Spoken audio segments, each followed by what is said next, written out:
Assalamu alaikum jama'a. Barkanmu da sake saduwa a cikin shirin tsaraba. Shirin da kan ilmantar ya faɗakar kuma ya nishaɗantar da masu sauraro. Sunana Samira Sani Salisu. Idan kuka bi ni a sannu zan gabatar muku da littafin Na gani ina so. Wallafar Mardiya Ibrahim Abubakar Oyoyo.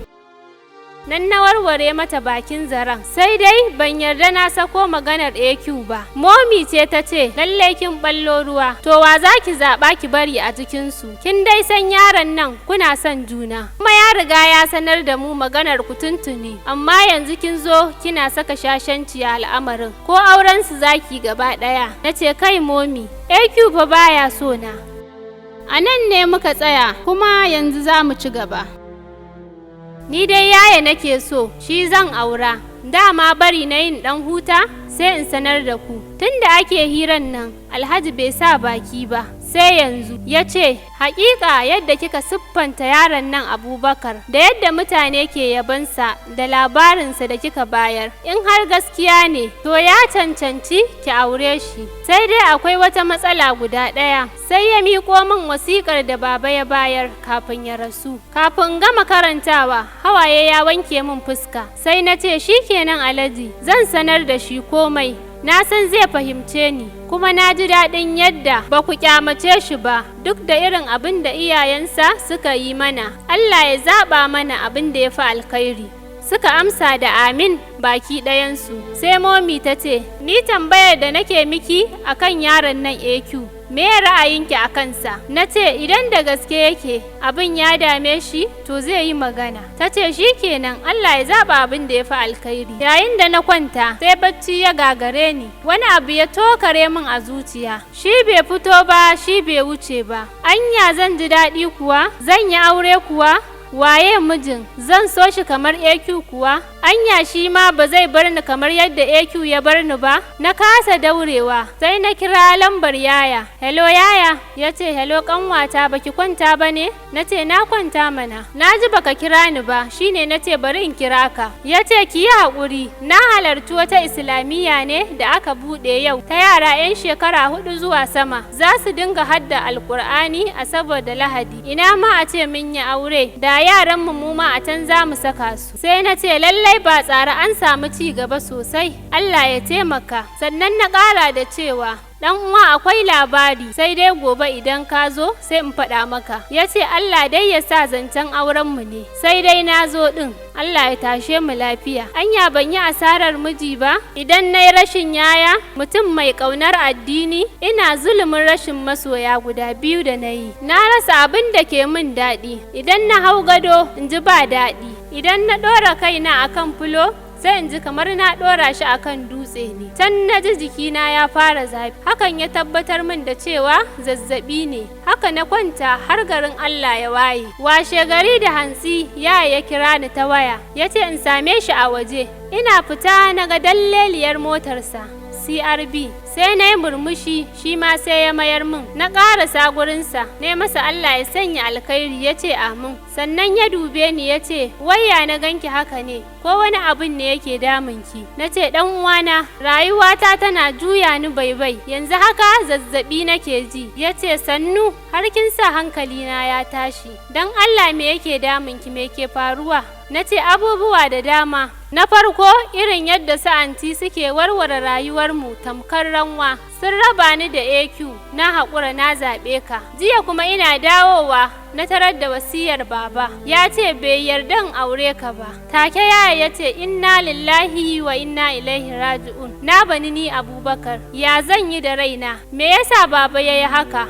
Na shiga uku. Sha'awatu me abin yi? Na ce ɗan uwana, na fi ka shiga damuwa. Ka san ina ƙaunar ka, amma ba abin da zan iya yi akan haka. Wanda ya furta kalmar baya duniya, bare mu nemi rangwame a gunsa. Ba damar mu tsallake umarninsa. domin ko da mun yi auren ba za mu samu albarka ba. Ya ce yanzu shi kenan an raba ni da ke, duk tsari na ya ruguje, to wa zan aura? Ni kam ke kadai nake so, ki taimaka min kar rasa raina don Allah. Na ce ka yi haƙuri. ka miƙa al'amarinka ga Allah, da sannu zai kawo mana mafita. Yanzu ka zo mu shiga ka gaishe da su Umma. Ya share hawayen idansa, ya ce, ina tsoron haɗa ido da ita, saboda abin da iyayena suka yi mata. Na san za ta tsane ni, ko ita ba za ta so aure na da ke ba. Na ce, ka yi kuskure yaya, Umma ba jahila ba ce, baka ga yadda ta tausaya mana ba. Bayan mun shiga, momi ta tarye shi da murna. Na ji daɗin yadda ta karrama shi. Ya gaishe ta, ta amsa da fara'arta.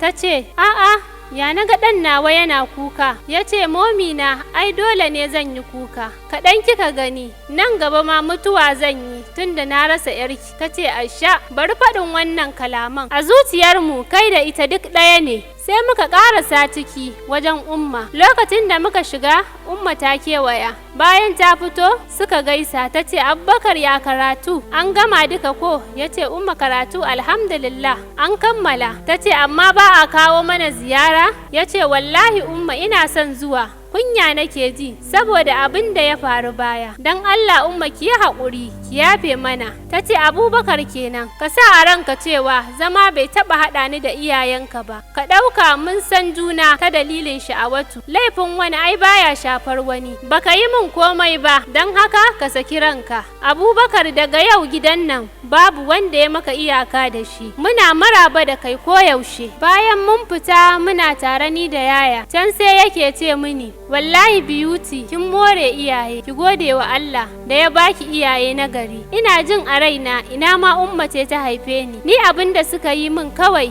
ya wanken zuciyata a yau. Ko da ba su aura min ke ba zan haƙura in jira girman Khadija ko Asiya in suna son tsoho, tunda baba bai ce har da su ba. Na ce, kai yaya na, sai ka yi ta zama kana jiran su? Ya ce, tunda na haƙura da ke ya zama wajibi in haɗa zuri'a da ku, hakan kawai zai kwantar min da hankalina. Kin ga idan ina auren ƙanwarki zan ga kamar ke nake aure, kuma na haƙura da ke don ki cika wasiyar baba. In har ina ƙaunar ki dole ne in taya ki biyayya gare su don neman albarkar rayuwa. Na ce, na gode sosai yaya, madalla da ɗan uwa na gari, Allah ya sauya maka da mafificin alkhairi. Ya ce, amin amin. Zan wuce ƙanwata, amma ki sani daga yau ki rinka dafa abincinki da ni, don bana cin abincin su mama, kuma nan zan dinga yini kina koya min karatun islamiyya. Na ce, yaya ka cika ban dariya, sai ka dawo. Ya ce, to shikenan ƙanwata, sai na dawo. Tun daga wannan rana yaya a gidanmu yake yini. Na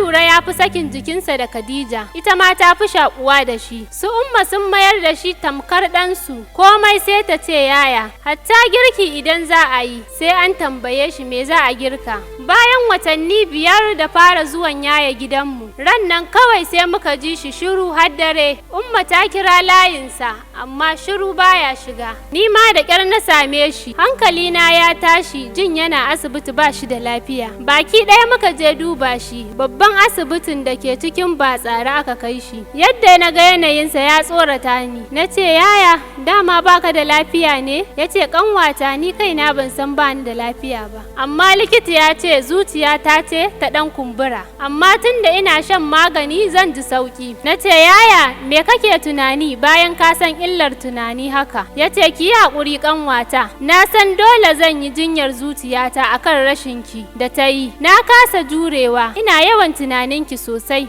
Sai na ce, za ka ɓata min rai, in ce mun wuce wannan maganar. Ashe kai ka sa wannan maganar a ranka, gashi kana ƙoƙarin illatar da rayuwarka, don Allah yaya ka cire wannan a ranka. Ya ce, na gode zan kiyaye insha Allahu. Na ce, yaya me zai hana in mai da kai asibitin kuɗi, don na san za ka fi samun kulawa sosai. Ya ce, na gode da kulawarki ƙanwata, nan ma ya isa, kin san lafiya ta Allah ce. Na ce, to Allah ya sauwaƙe, za mu tafi, kar sa'anci su tarar da mu a nan. An jima za mu dawo in ƙara duba lafiyarka. Ya ce, momi Umma na gode, don Allah ina buƙatar addu'a ku. Ni yanzu ku ne iyayena, ba ni da wanda ya fi ku. Kafin ya ƙarasa zancen, sa'anta suka shigo baki ɗaya. In ka ɗebe Safiya da ke can tare da AQ. Kallon kallo aka shiga yi yayin da anti ta buga tsaki ta ce, shi dai maye da naci yake, gashi sun biyo ka har asibiti za su cinye kurwarka. Kafin ta karasa maganar mun fice daga ɗakin mun bar ta a nan. Sannan ta juya gun yaya Abubakar ta kalle shi ta ce ga irin ta nan.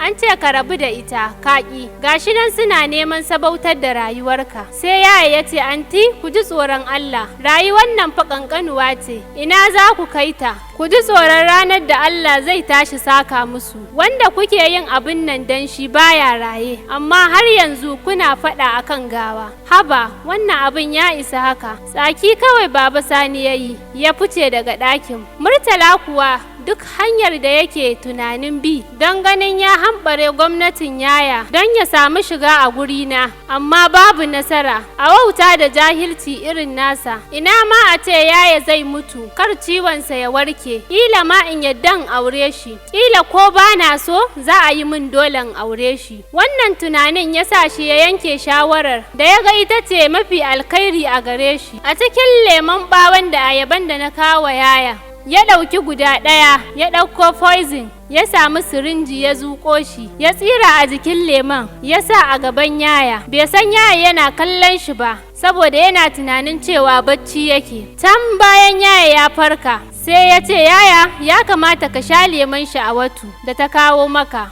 Sai yaya ya ce, Tom, ungo wannan karɓi, je ka karɓo min ruwa a waje, ina so zan ɗan fara shan ruwa kafin in sha. Bayan fitarsa ya ɗauki wancan lemon ya mayar gefe, tare da ɗauko wani ya sa a gabansa. Bayan dawowarsa yaya ya ce, ɓare min lemon in sha. Har rawar jiki yake, ya ɗauki wanda yake tunanin shine mai gubar, ya ɓare masa. Bayan yaya ya shanye, sai yaya ya ce, kai ba za ka sha ba ne? Ya faɗa tare da miƙa masa mai gubar. Ya karɓa tare da ɓare lemon ya shanye. Mintuna ƙalilan ya faɗo daga kan kujerar da yake. Ya dafe ciki, kumfa ta fara fita daga bakinsa. Nan yaya sai ya fara jin tausayinsa, ya taso ya ce, a'a lafiya?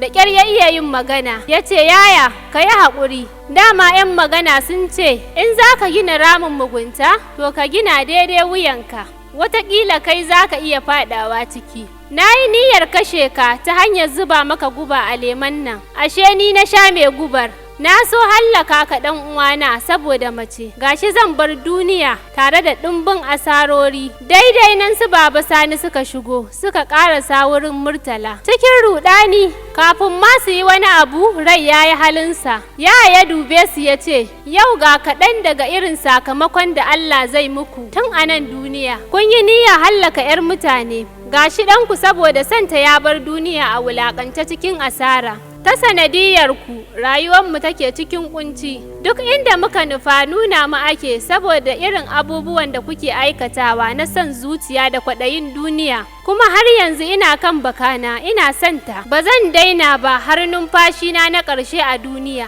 Kuma a kullum tsarin Allah shine tsari. Mutum ko ya ƙi ko ya so dole ya bi. Don haka gagawa nan, a je a binne, a jira hukunci na gaba. Anti Maimuna ce ta fashe da kuka, ta ce, Allah ya isa wallahi, ni aka cuta. Sai da na ce a'a, amma aka ƙi. Gashi nan laifinki ne yaya, wayyo Allah na, wayyo ɗana. Jin za ta fara yi musu surutu ta tona musu asiri, sai suka yi ƙoƙari suka ja ta suka fita da ita. Baba Sani ya kira Fatima, ya ce, Fatima, ƙanwan nan taki al'amarinta fa ya fara bani tsoro. Sai Fatima ta ce, don Allah share ta, zafin mutuwa ne. Sai Baba Sani ya ce, kai a'a, wata rana fa ina ganin za ta iya tona mana asiri, kawai ita ma a sa ta tabi yaya. A nan ne muka tsaya, ku kasance da mu a cikin shiri na gaba.